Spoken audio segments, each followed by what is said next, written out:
प्यारे भैया बहनों, कक्षा 10वीं के सामाजिक विज्ञान में आप सभी का पुनः एक बार स्वागत है। हम उस पाठ में बहुत सारे प्रश्नोत्तर पर चर्चा कर रहे थे। कुछ और भी प्रश्न उसमें रह गए हैं, वो मैं बताना चाहूँगा। भारत में मुख्यतः कितने प्रकार की मृदा पाई जाती है? तो भारत में मुख्यतः 6 प्रकार की मृदा पाई जाती है। पहला है जलोढ़ मृदा। जलोढ़ मृदा का निर्माण कैसे होता है? तो जलोढ़ मृदा का निर्माण जो होता है वह नदियों के कारण, जब नदियाँ प्रवाहित होती है अपने साथ जो जल है वो क्या करती है, अवसादों को बहा ले आती है, और उसके कारण जिस मिट्टी का निर्माण होता है उसे जलोढ़ मृदा का नाम दिया गया है। और यह जो जलोढ़ मृदा है वह बहुत ही उपजाऊ होती है। तो ये पहले प्रकार की मृदा। दूसरा है काली मृदा। काली मृदा दोमट, जिसे दोमट मिट्टी के नाम से भी हम जानते हैं।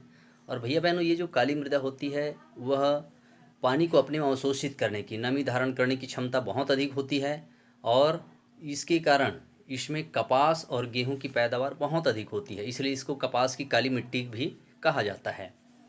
तीसरी मिट्टी है लेटेराइट मिट्टी। लेटेराइट मिट्टी क्या है? तो जिन क्षेत्रों में बहुत अधिक वर्षा होती है और साथ ही साथ जहाँ उच्च तापमान रहता है तो वहाँ पर इस प्रकार की मिट्टी पाई जाती है। तो होता क्या है, जब ऊपर से वर्षा होती है, पानी गिरता है, तो यह अपने साथ मिट्टी की उपजाऊ क्षमता को अपने साथ बहा ले जाती है। मतलब उसमें ह्यूमस की मात्रा को बहा ले जाती है, अर्थात कुल मिला के कहें ये मिट्टी धुल जाती है। और वहाँ उच्च तापमान भी रहता है, इसलिए उस मिट्टी की गुणवत्ता के कारण उसको अलग से नाम दिया गया लेटेराइट मिट्टी। चौथा है वन मृदा। तो ये वन मृदा क्या है? तो वन मृदा, यह मृदा ऐसी मृदा है जो हमारे पहाड़ी क्षेत्रों में देखने को मिलता है। जैसे हमारे उत्तरी भारत का हिमाचल, उत्तर प्रदेश, हिमाचल प्रदेश, उत्तराखंड, असम, नागालैंड, मिजोरम, मेघालय, ये जो हमारा पर्वतीय तराई का क्षेत्र जहाँ पर वन का आवरण बहुत अधिक होता है, वहाँ पर इस प्रकार की मृदा पाई जाती है, उसे वन मृदा कहा जाता है। उसके बाद लाल पीली मिट्टी। लाल पीली मिट्टी हमारे छत्तीसगढ़ में अधिकांशतः लाल पीली मिट्टी पाई जाती है। ये जो लाल पीली मिट्टी होती है वो हमारे यहाँ छत्तीसगढ़ में खास करके यह हल्के लाल रंग की, पीले रंग की, जिसको हम लोग सामान्यतः मुरुम कह देते हैं, उस प्रकार की मिट्टी पाई जाती है।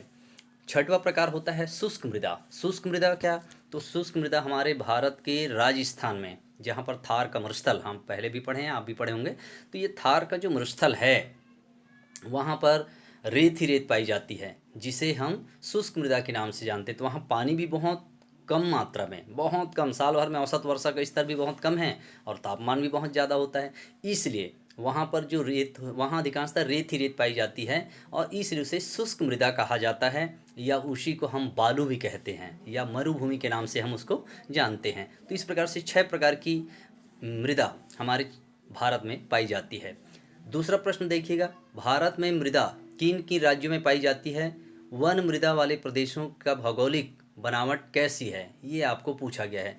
तो भारत में वन मृदा, अब भी मैं ऊपर प्रश्न में चर्चा कर रहा था, भारत के उत्तर प्रदेश, हिमाचल प्रदेश, नागालैंड, मिजोरम, मेघालय, ये जो हमारा हिमालय पर्वत का तराई वाला क्षेत्र जो वनांचल है, वहाँ पर अधिकांशतः इस प्रकार की मृदा पाई जाती है। तीसरा प्रश्न उसी में देखिएगा, भारत में शुष्क मृदा कहाँ पाई जाती है? शुष्क मृदा को और किस नाम से जाना जाता है? तो यहाँ पर देखते हैं, भारत में शुष्क मृदा जो है वह राजस्थान में पाई जाती है, जहाँ पर थार का मरुस्थल है, इसे हम बालू मृदा के नाम से भी जानते हैं। उसके बाद अगला प्रश्न देखिएगा, छत्तीसगढ़ में अधिकांशतः किस प्रकार की मृदा पाई जाती है?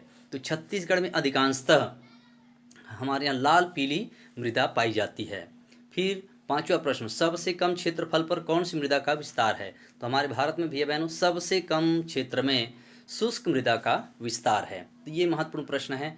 वैसे ही उस पाठ में लघुत्तरी प्रश्न भी हैं, जिसको भी मैं आपको बताना चाहूँगा। आप प्रतिदिन भोजन करते हैं, इस भोजन का अधिकांश भाग किस भूमि से प्राप्त होता है? तो ये कौन सी भूमि है? कृषि भूमि।